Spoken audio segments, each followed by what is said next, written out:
Masya Allah, Arab Saudi akhirnya kirim pasukan ke Palestina setelah Presiden Palestina soan ke Raja Salman.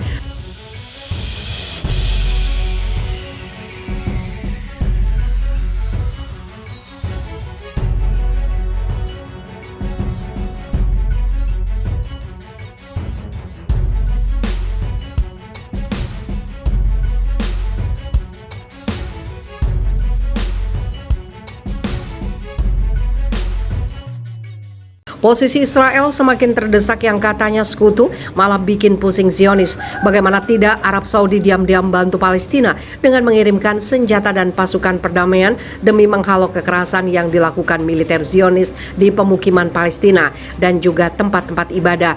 Aksi MBS dan Arab Saudi itu membuat geram Barat, khususnya Israel dan juga Amerika, sebab Arab Saudi dinilai telah main belakang. Sementara itu dikabarkan Presiden Palestina Mahmud Abbas tiba di Arab Saudi pada Senin kemarin untuk melakukan pembicaraan dengan para pejabat Saudi. Kantor berita Anadolu melaporkan, pemimpin Palestina itu disambut setibanya di Jeddah oleh Gubernur Mekah, Pangeran Badr bin Sultan bin Abdul Aziz Al Saud. Menurut kantor berita negara Wafa, Abbas akan bertemu dengan putra mahkota Mohammed bin Salman untuk membahas perkembangan Palestina dan kawasan. Kunjungan itu dilakukan di tengah laporan tentang kemungkinan kunjungan pemimpin Hamas, Ismail Haniyeh, ke kerajaan Arab Saudi yang kaya minyak itu. Ini jadi kunjungan pertama Haniyeh dalam beberapa tahun. Pada Jumat, Arab Saudi menjadi tuan rumah pertemuan tingkat menteri Mesir, Yordania, Oman, Kuwait, Bahrain, Irak, dan Uni Emirat Arab, di mana para peserta mengutuk keras serangan Israel terhadap jemaah di komplek Masjid Al-Aqsa dan tindakan yang merusak upaya untuk perdamaian solusi dua negara. Ketegangan meningkat di seluruh wilayah Palestina awal bulan ini setelah pasukan Israel memindahkan jemaah secara paksa dari dalam komplek Masjid Al-Aqsa di Yerusalem Timur. Serangan Israel di masjid memicu tembakan roket dari jalur Gaza dan Lebanon, dengan Israel membalas dengan tembakan udara dan artileri.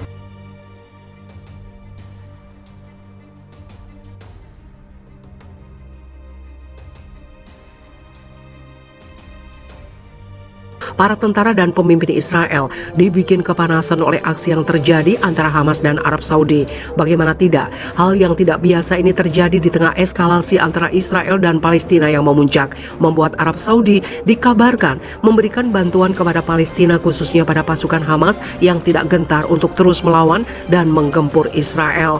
Hal ini sangat diwaspadai Israel, apalagi negara itu kini tengah dalam kondisi kritis akibat konflik internal politiknya dan juga antar warga Zionis. Di sisi lain, stasiun televisi Israel melaporkan lawatan delegasi Hamas ke Riyadh adalah kekalahan diplomasi Israel dan kegagalan program normalisasi hubungan Israel dengan negara-negara Arab. Ditambahkannya, Israel mengkhawatirkan pertemuan Hamas dan pejabat Saudi dan lawatan ini menunjukkan bahwa Saudi tidak puas dengan kebijakan kabinet berkuasa Israel. Stasiun televisi Israel E24 juga menyinggung kunjungan delegasi Hamas ke Qatar sebelum bertolak ke Saudi, mengatakan Haniyeh dalam pertemuan dengan duta besar negara Arab dan Muslim di Qatar menegaskan bahwa pelecehan terhadap kesucian Masjid Al-Aqsa di bulan Ramadan tahun ini sebagai pengumuman perang. Sikap ini menunjukkan bahwa Haniyeh bermaksud memanfaatkan perkembangan terbaru di kawasan itu untuk melemahkan komitmen normalisasi kesepakatan Abraham.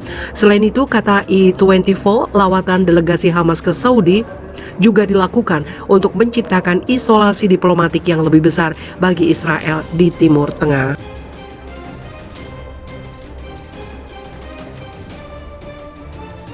Ngerinya kondisi Israel saat ini, detik-detik Israel Spring terjadi menjadi aksi yang sama seperti Arab Spring.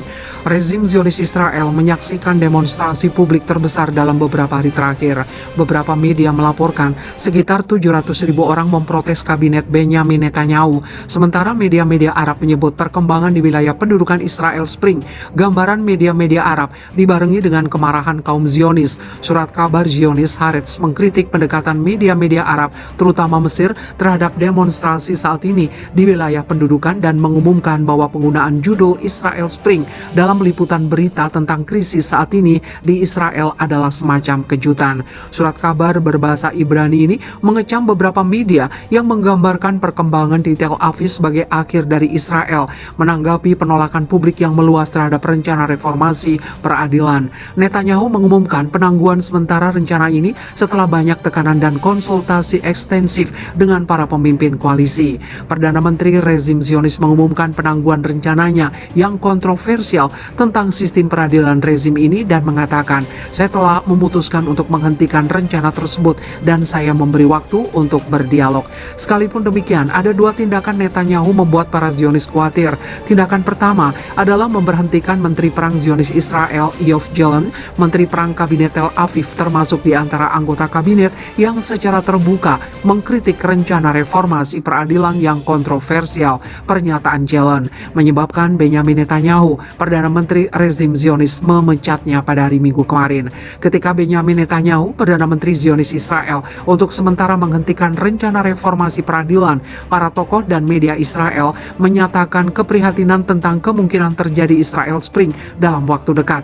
Aksi ini dibarengi dengan penentangan yang meluas dari pasukan militer Zionis dan dukungan mereka terhadap Menteri Perang rezim ini, serta peringatan dari tokoh Zionis.